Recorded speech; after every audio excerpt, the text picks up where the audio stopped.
Even at level 4, do you know if it breaks the raindrop? I'm not sure if it does. I'm not sure on that. But anyway, Afu's going to get caught out here. RR has a roar available. He doesn't manage to get off, though. The cast bouncing. It won't hit the hero a second time. Instead, they're going to chase on to NaNa in the mid lane. They commit heavily for this one. He's got invis, though. The dust gets popped, but it's going to cost them a tiny. He feeds the first blood. Now RR hexed out under the tower. Zaki with the timely rotation, turning this one around. They might get a second kill as well. This would be absolutely massive. Another volley of attacks. He barely lives. Zaki wants 8 minutes. Pre-level 10, level 6 is always pre-minute 10. But as always, you must respect the caster's curse. Chemo starts it off with a stun. They want to get in range here for the roar, but Zaki's in position. The 2-hero lockdown. Abed whiffing on the chakram. Zaki may go down here. We'll have to see. He goes for the TP out. Meanwhile, Io going to die. They have to commit a roar just to kill him. They'll get the Lion, but it costs them elsewhere an Io as Klinks finds a solo kill. And that was good play from Zaki. He ever since that kind of first failed roar rotation, they've lost all steam and haven't seen them able to put much else together. Beastmaster's just trying to farm his Necro book up, which is fair enough. Until he gets that, may not be able to fight all too well. Sunder at bottom. Oh, Abed, he chained his way into the Sunder. A costly overextension, and they are ready to punish. 5 heroes descending on the tower. I saw your Dota crash, and apparently 6 of the players did as well. Yeah, I thought that was my active. The Necro book is coming. Relocate now online. Nando does have a blink. Yeah, the Nando blink dagger should allow them some kill openings. This would be big. Jit caught out of position, but he gets the Sunder off. I think they still kill him anyway, though. Round number 2, he almost solo kills Chemo, even 1v4. But he does die. And that's exactly what the doctor ordered for an Execration team struggling to stay in control of this game. Line at mid, careful. He's very squishy, but he's also in fog in a good position. You say that. But it's NaNa in front for now. Moving on to Tims. He wants a piece of this Io. We'll be able to finish him off. It looks like that last Assyrian arrow comes in from the rear. Will kill him. Zaki has a finger. I think he's going to let it go momentarily. And RR blasts him in the face. Secures the kill. And will live to tell the tale. Abed hesitating a bit to throw out the chakram and chase. Ends up being a 2-for-2. A Beastmaster and an Io for a Terrorblade and a Witch Doctor around the map. Yeah, just missile before he... Well, right as he gets his Bloodstone, take those charges away. So NaNa eats a creep, and WG continue to ramp up the aggression here. Seems like the Io is public enemy number 1. Unfortunately, NaNa, he's walked into dust, into trouble. The swap out, not enough. He still ends up going down. This Io needs armor or a Ghost Scepter. My god, he is squishy. That's before the Deso. But hey, they get a Klinks out of it, so it is still a win for Execration. Did he walk too close to the tower or what? I'm not sure, but the Ravage connects on 3. The Death Ward coming through. The secondary Ravage. Zaki delivering mini MMY. Making plays for the team, and one more auto attack will get the chemo kill as well. Into the trees he goes with the lob from that wand, secures another. It ends up being a 3-for-2. But again, cores are what's dying for WG.Unity. They lost the Terrorblade there. It feels like the team fights are good, but not using the Fog of War, abusing it. Unfortunately, Nando has other ideas. He sacrifices his Io, tossing the Klinks towards the tower. Says, here, NaNa, would you like a hand? And NaNa says, sure.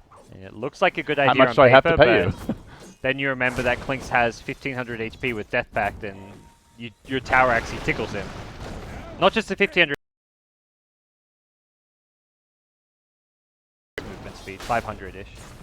So now they look for the counter initiation mid. Wen doesn't have his ultimate, but still, the Necro Book working on him. Mana burning Wen down. He actually drops quickly to the Timbersaw. Then the Tiny comes in together with the Venge. They bring down another. WG.Unity starting to crumble in the mid game. Same story as game number 1, where they got out to a great start and then just began to hemorrhage free kills, seemingly out of nowhere. Yeah, Execration just find openings so well. And all it takes for them is to get...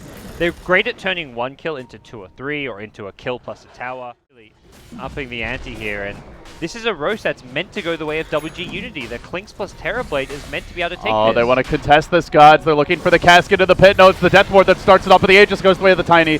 And then they make it out. For the time being, Timbersaw up on the high ground. He might have to Bloodstone deny. He's up to 17 charges. It'd be huge if he could live through this. Zaki gonna fall down in the pit. Jit could be next. The Roar's cooling down. He's a bit low on mana. I don't think he'll be able to get it for this fight, unless Io gives him some. Tims has the bottle charges, though. I think they could bait because of the Roar into relocate. And then ideally, if they can find a pick off near a tower, they get objectives. But what they will find is a Klinks at bottom.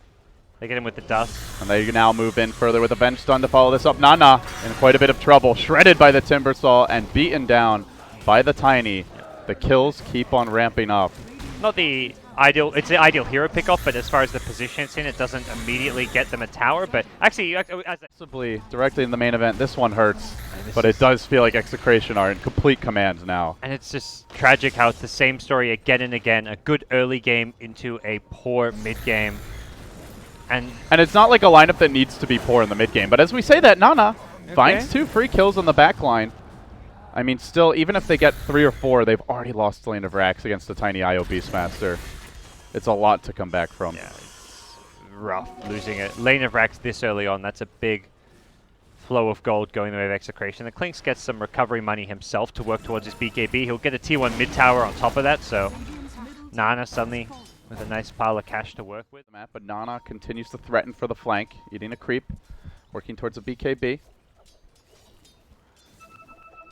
And they make a smoke movement of their own. It's indeed WG.Unity who get the jump. This time on Nando, starting with the Hex, following up. The nukes are there. Finger secures the kill.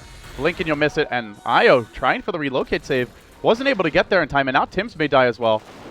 They found where he's come from.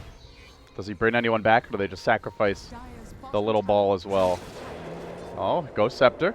Looking to retreat. Shooting through the trees, but the stun is there. Zaki tracks him down again. Another grab.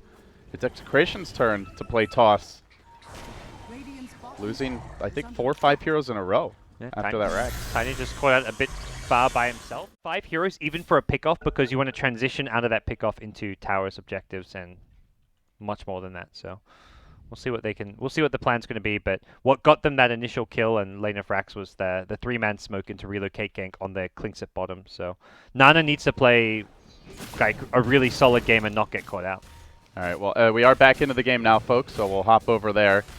And looks like we missed a net with Terrorblade. Clink's not far behind. Tide is going to scale well into the late game too, potentially. Oh, stun finds Nando, though, and they look to chunk him down here, but the roar onto NaNa, turning this one around. The Lotus Orb protecting him, and they begin to hit him with the club. Avalanche, toss, not enough. The chain through. He's got the BKB. He pops it now. Jit on the chase. They're going from more additional kills here. Abed chaining to the north, attempting the TP out. He will retreat, successfully escaping.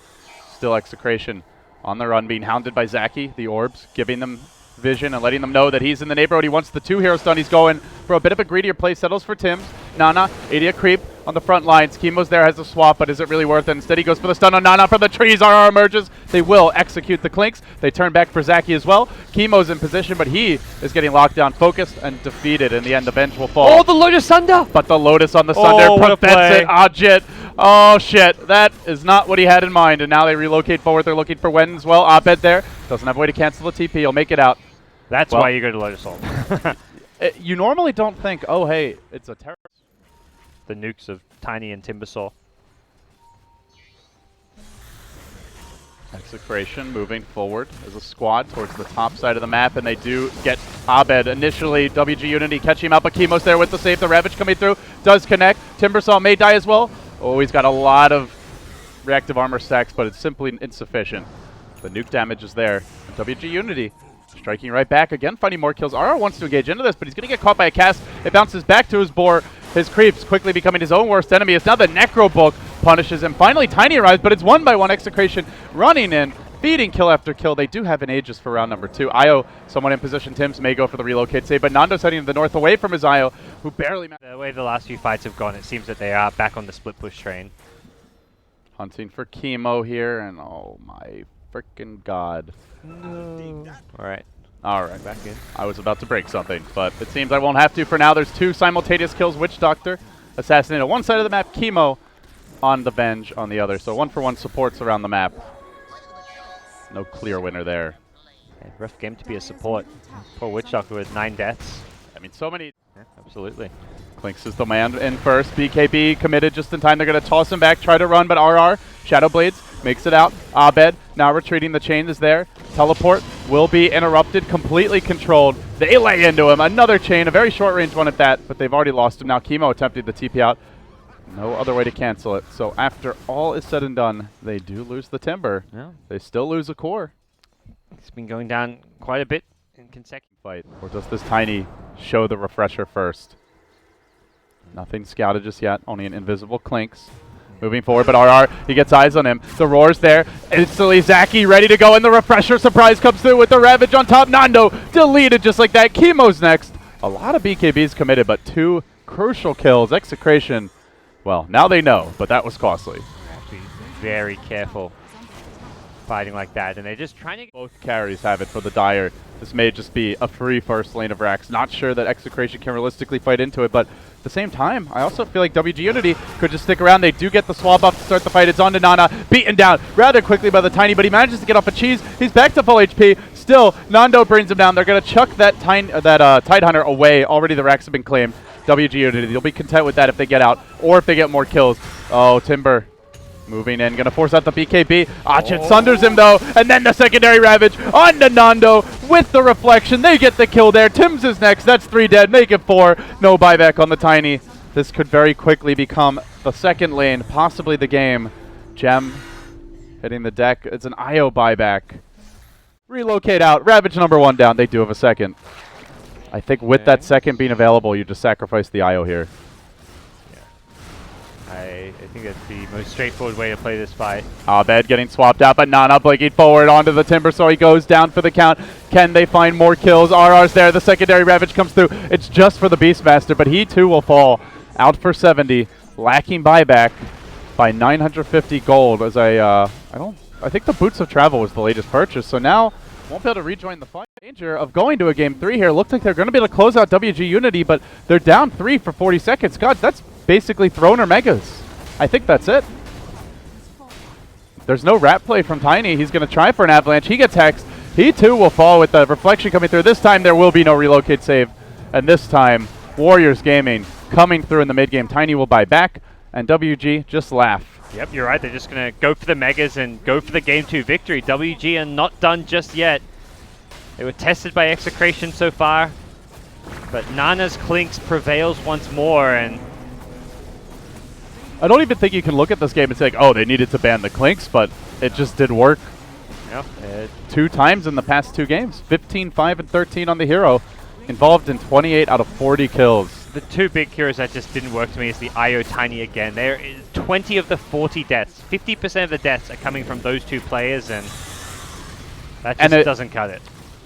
And it requires a lot. You know, you have to dual lane mid. It somewhat limits your options for other cores. And it felt like the jungle Beastmaster combined with the IO Tiny made it even tougher, where there just wasn't enough catch-up economy options for them down the stretch. Yeah, a few of those rotations also just not working out.